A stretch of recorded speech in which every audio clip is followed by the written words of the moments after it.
একটু চিন্তা করে দেখো তো ভাই, তোমাকে আসলে কোন গর্তে ঢুকিয়ে দেওয়া হয়েছে, তুমি কোথায় কোন জগতে। ব্রেন তখন সবসময় আরো এক্সাইটিং কিছু খুঁজতে থাকে, আর কিছু মানুষের ক্ষেত্রে সেই খোঁজ একসময় অ্যাডুলেট করে। আর সত্যি কথা হলো, এই অ্যাপগুলো এমনিই বানানো হয়নি, এই অ্যাপগুলো এমন, আর এখান থেকেই ফোকাস লস শুরু হয়। তুমি হয়তো খেয়াল করেছো, আগের মতো কোনো কাজে মন, একবার নিজের দিকে তাকিয়ে দেখো, তুমি ফোন ব্যবহার করতেছো নাকি ফোন তোমাকে ব্যবহার করতে।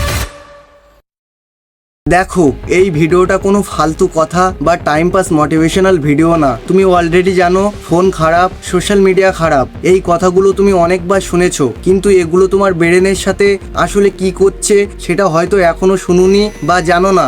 আর যদি তোমার মনে হয় এই ভিডিওটা শুধু ভিউজ বা সাবস্ক্রাইবার বাড়ানোর জন্য বানানো, তাহলে এখনই স্কিপ করে যেতে পারো, কারণ পরের কয়েক মিনিটে তুমি হয়তো বুঝতে পারবা তোমার সাথে আসলে কি হচ্ছে। আর সবচেয়ে ভয়ঙ্কর ব্যাপারটা কি জানো, আমরা এখন এগুলোকে প্রবলেম বলেই মনে করি না। তুমি খেয়াল করেছো, আমরা যেভাবে স্ক্রল করি এর কোনো এন্ডিং বা শেষ নাই। একটা ভিডিও শেষ, আর একটা শুরু, তারপর আর একটা, মাঝে নেট একটু ঘুরলেও তুমি ওয়েট করো কেন?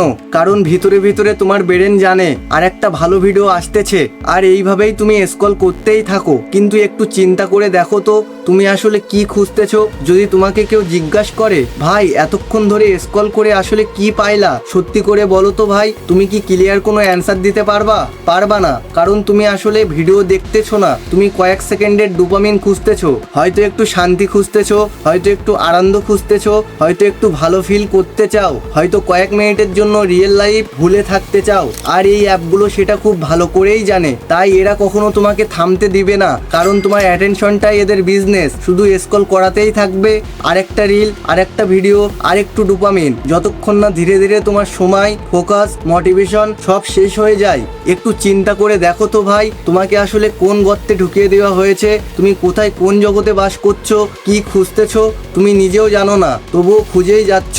দেখো ভাই, এটা হাসির ইস্যু না, এটা খুবই সিরিয়াস ইস্যু, কারণ এই এন্ডলেস স্ক্রলিং ধীরে ধীরে তোমার ফোকাস, মোটিভেশন, অ্যাটেনশন, এমনি কি জীবনের শান্তিটুকুও কেড়ে নিচ্ছে। একবার নিজের স্ক্রিন টাইম চেক করে দেখো, সত্যি করে দেখো। হয়তো তুমি ভাবতেছো আমি তো খুব বেশি ফোন চালাই না, কিন্তু একবার স্ক্রিন টাইম চেক করে দেখো, তখন হয়তো বুঝতে পারবা তুমি যতটা ভাবছো আসলেই তার চেয়ে অনেক বেশি সময় ফোনে কাটাও। 3 ঘন্টা, 5 ঘন্টা, 6 ঘন্টা, আর অনেকের ক্ষেত্রে 8 ঘন্টা।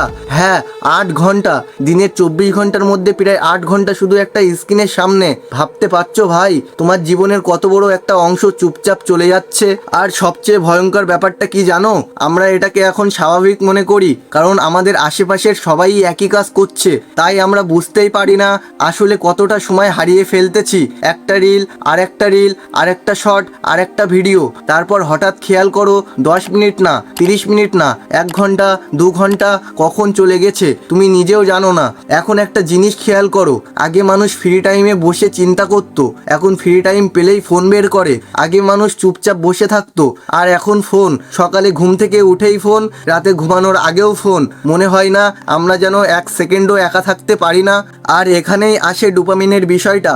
ডোপামিন নামটা হয়তো অনেকবার শুনেছো, কিন্তু সহজ ভাষায় বললে ডোপামিন হলো সেই ফিলিং যেটা তোমাকে বলে আরেকবার কর, আরেকটা দেখ, আরেকটু স্ক্রল কর। প্রতিটা নোটিফিকেশন, প্রতিটা রিল, প্রতিটা শর্ট ভিডিও তোমাকে কয়েক সেকেন্ডের জন্য ভালো ফিল করায়, আর ধীরে ধীরে তোমার ব্রেন সেই ফিলিং এর সাথে অভ্যস্ত হয়ে যায়। আর সবচেয়ে ডেঞ্জারাস ব্যাপারটা জানো, তুমি হয়তো ভাবতেছো ভাই এটা তো নর্মাল, এটা তো সবাই করে বা দেখে, কিন্তু না ভাই, ধীরে ধীরে তোমার ব্রেন এমন ভাবে চেঞ্জ হয়ে যাচ্ছে যে এখন সাইলেন্স বোরিং লাগে, একটু চুপচাপ বসে থাকা বোরিং লাগে, নিজের সাথে একা থাকাও কঠিন লাগে, 5 মিনিট কোনো কিছু না করে বসে থাকাও অস্থির লাগে। কারণ এখন তোমার ব্রেন প্রতি কয়েক সেকেন্ডে নতুন ডোপামিন চাই, নতুন ভিডিও, নতুন রিল, নতুন এক্সাইটমেন্ট, নতুন ফিলিং, আর এখান থেকেই ফোকাস লস শুরু হয়। তুমি হয়তো খেয়াল করেছো, আগের মতো কোনো কাজে মন বসে না। 5 মিনিট পড়তে গেলে ফোন চেক করতে ইচ্ছা করে, একটা কাজ করতে বসলে অন্য কিছু দেখতে ইচ্ছা করে, একটা ভালো ভিডিও পুরোটা দেখতেও কষ্ট হয়,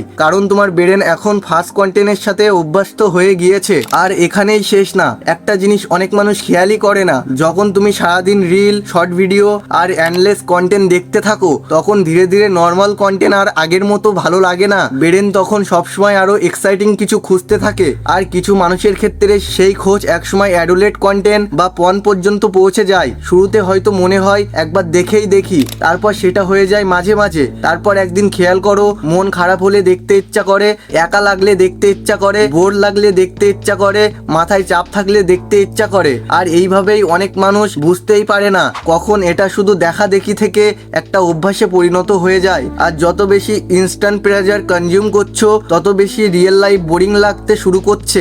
এই জন্যই আজকে অনেক মানুষ ভিতরে ভিতরে ইমফার্ট ফিল করে, সব আছে তবুও শান্তি নাই, ফোকাস নাই, মোটিভেশন নাই, ডিসিপ্লিন নাই, একটা কাজ কনসিস্টেন্টলি করার শক্তি নাই। কারণ রিয়েল লাইফ স্লো কিন্তু ফোন ফাস্ট। রিয়েল লাইফে এফর্ট লাগে, মেহনত লাগে, ফোনে লাগে না। রিয়েল লাইফে রিওয়ার্ড পেতে সময় লাগে, ফোনে কয়েক সেকেন্ড লাগে। আর সত্যি কথা হলো, এই অ্যাপগুলো এমনিই বানানো হয়নি। এই অ্যাপগুলো এমনভাবে ডিজাইন করা হয়েছে যাতে তুমি যত বেশি পসিবল স্ক্রিনের সামনে আটকে থাকো। কারণ তুমি যত বেশি স্ক্রল করবে, তারা তত বেশি টাকা আয় করবে। তাই স্ক্রলের শেষ নাই, তাই রিকমেন্ডেশনের শেষ নাই, তাই ফিডের শেষ নাই। দেখো, আমি বলছি না ফোন ব্যবহার করা যাবে না, আমি বলছি না সোশ্যাল মিডিয়া ডিলিট করে দাও। আমি শুধু বলছি একবার নিজের দিকে তাকিয়ে দেখো, তুমি ফোন ব্যবহার করতেছো নাকি ফোন তোমাকে ব্যবহার করতেছে। কারণ এই দুটার মধ্যে অনেক বড় পার্থক্য আছে। আর একটা কথা, আমি এই ভিডিওতে সবকিছু বলতে পারিনি, কারণ হনেস্টলি বলছি এই টপিকটা অনেক ডিপ। আজ আমি শুধু তোমাদেরকে দেখাতে চেয়েছি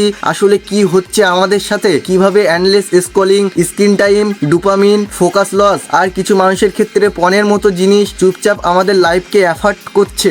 আর যদি এই ভিডিওতে ভালো সাপোর্ট পাই, তাহলে অন্য কোনো ভিডিওতে আমি আরো ডিপভাবে নিয়ে আসবো। কেন ফোন বারবার হাতে চলে আসে, কেন ফোন ছাড়া অস্থির লাগে, কিভাবে অ্যাডিকশন তৈরি হয়, আর কিভাবে ধীরে ধীরে এই লুপ থেকে বের হওয়া যায়। কারণ সমস্যা সম্পর্কে জানা জরুরি, কিন্তু তার থেকেও জরুরি সমাধান জানা। তাই যদি ভিডিওটা রিলেট করতে পারো তাহলে সাপোর্ট করো, কারণ তখন আমি বুঝবো এই বিষয়টা নিয়ে আরো বড় ভিডিও বানানো দরকার। আর মনে রেখো, সমস্যাটা শুধু ফোন না, সমস্যা হলো ফোন তোমার ব্রেনের সাথে আসলে কি করছে।